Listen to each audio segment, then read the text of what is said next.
I think we, Yeah, but this is. oh, this is the super duper. Oh, yeah, this is Super duper. super, super duper. Thank Here you. you go.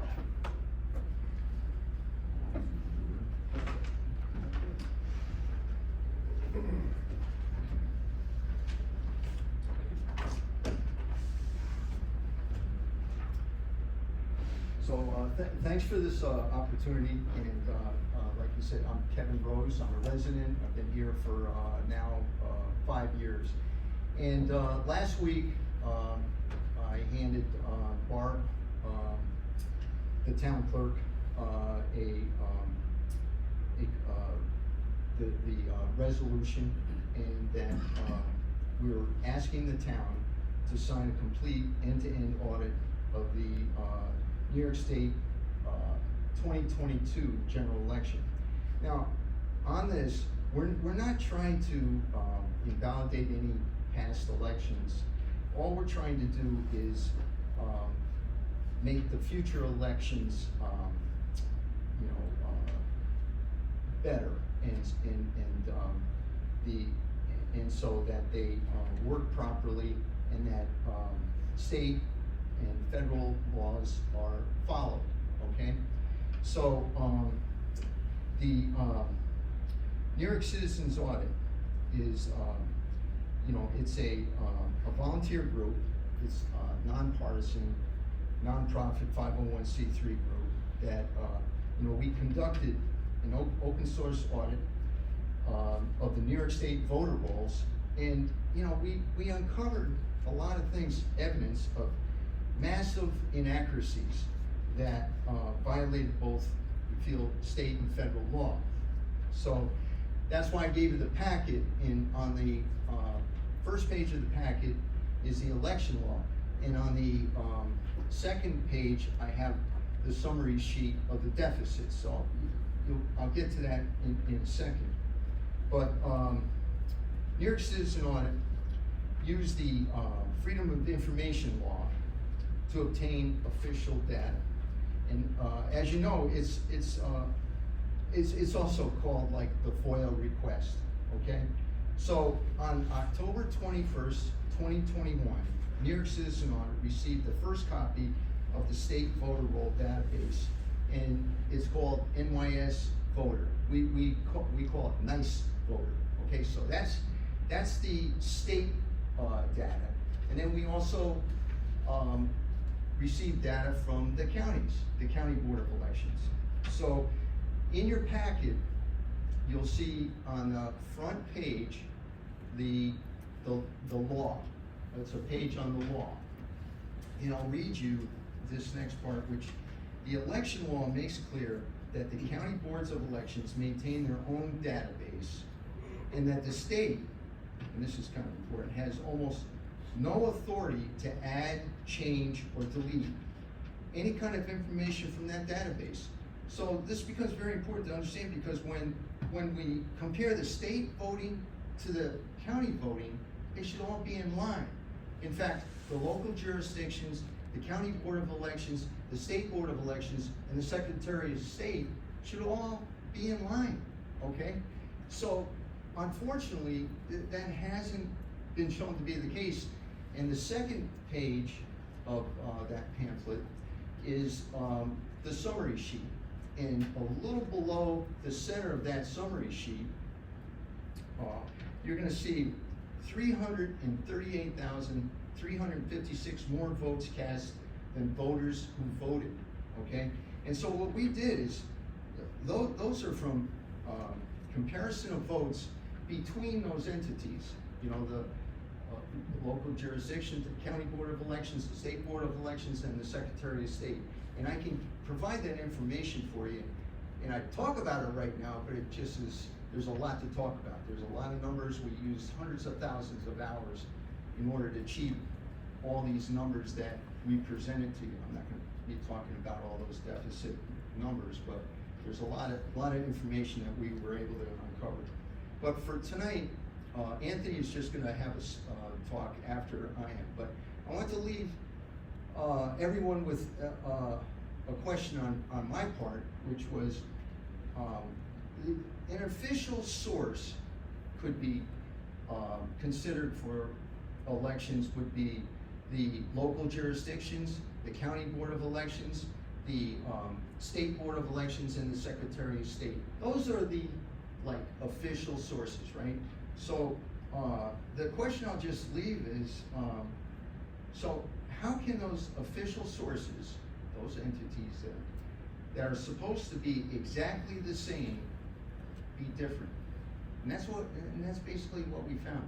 So that's, I'd like to just turn it over maybe to Anthony, and we have one more after that you have to. And I promise it's less Okay. than 5 minutes. Yeah. Yeah. Thank you very much. All right, good afternoon. Can you hear me? Right. Yeah, my name's Anthony. Been a resident here in Able Park for 5 years. I love this little town. Do what I can to make it a little bit better. I'm going to talk about clone boats. I'd like to go over a major finding that the group found. We first have to understand a term we refer to as a clone. A clone is not a duplicate. If you take a look at the election law sheet paper, I'm going to be reading from line item 5E. NYS voter, which is the name of the New York State voter database, shall assign a unique identifier to every voter that will remain with the voter for their voting life. So here's an example of a clone. A student goes to school in Buffalo and registers to vote. He is issued a state and county ID number. He moves to Albany 4 years later and registers to vote again. He should be just issued a new county ID number. If he also gets issued a new state ID number as well, which is against the New York State law, that is what we refer to as a clone. Some of the findings you'll see there on this summer sheet. We'll find first a list. Over 2.4 million New York State voter ID numbers attached to 1.1 million registrants or voters. So what this basically means is that there are roughly 1 million voters in the New York State that are running around with at least one extra state ID number. No voter can create this additional registration number. This can only be created at the state level, as these are state ID numbers that have been assigned. The clones are not visible to the county boards of commissioners, as this is done at the state level. Why is this important? False registration numbers means the possibility of false votes. In fact, some of the clone registrations have voted more than once. Unique voters with extra state board of election ID numbers have double voted in as many as 38 elections and triple voted as well, sometimes before any of the registrations were ever made.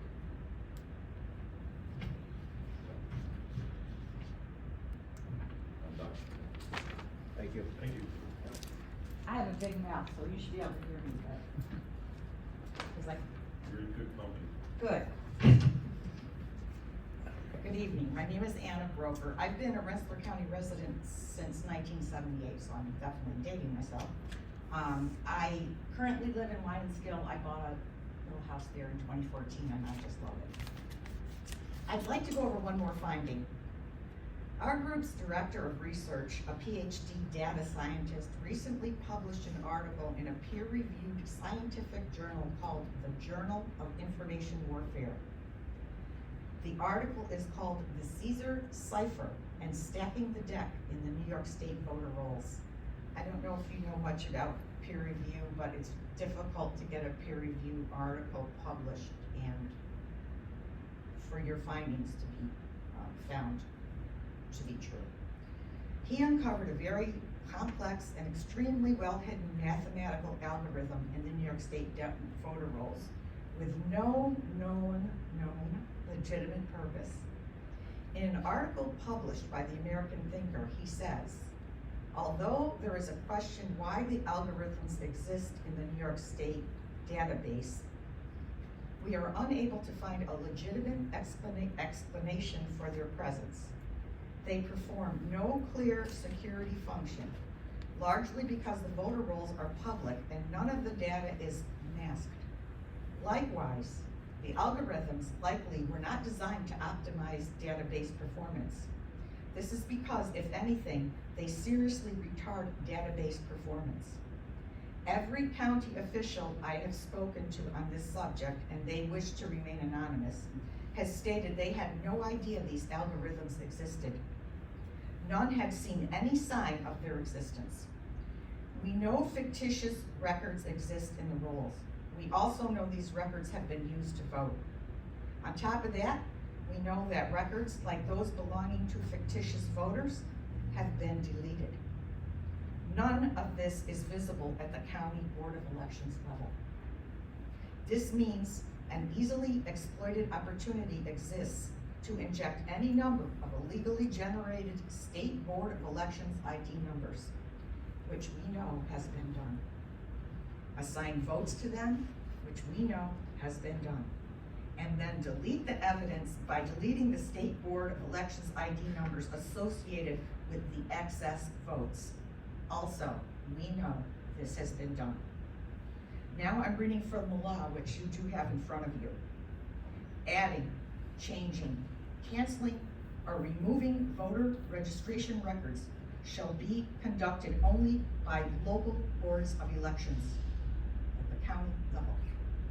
Extensive unauthorized changes are being made. Data is forged and it is destroyed. Registration data can be changed and manipulated by an unknown actor or actors. Implementing this hidden algorithm would have been very expensive. It appears that county commissioners who are responsible for certifying elections don't even know about it because it is that well hidden. We have collected enough evidence to prove that New York State voter rolls have been breached at scale. There is no way to know whether or not the election results would have been different. No one could know for sure. However, the fact is that the voter rolls have been so drastically breached and manipulated. It is so full of falsified and fraudulent information that it absolutely could not be used to administer an election accurately. This is a total loss of control data breach. We are here this evening to ask you to please sign the resolution you have been given. We would request an end-to-end audit of the New York State database by an impartial third party of the 2022 general election. We are not asking for any type of recall. We are asking you, as our first line of defense, to ask the state for this audit. If your checkbook was off by $300,000, wouldn't you ask the bank to audit your account for accuracy? Again, thank you for giving us your time tonight. Thank you.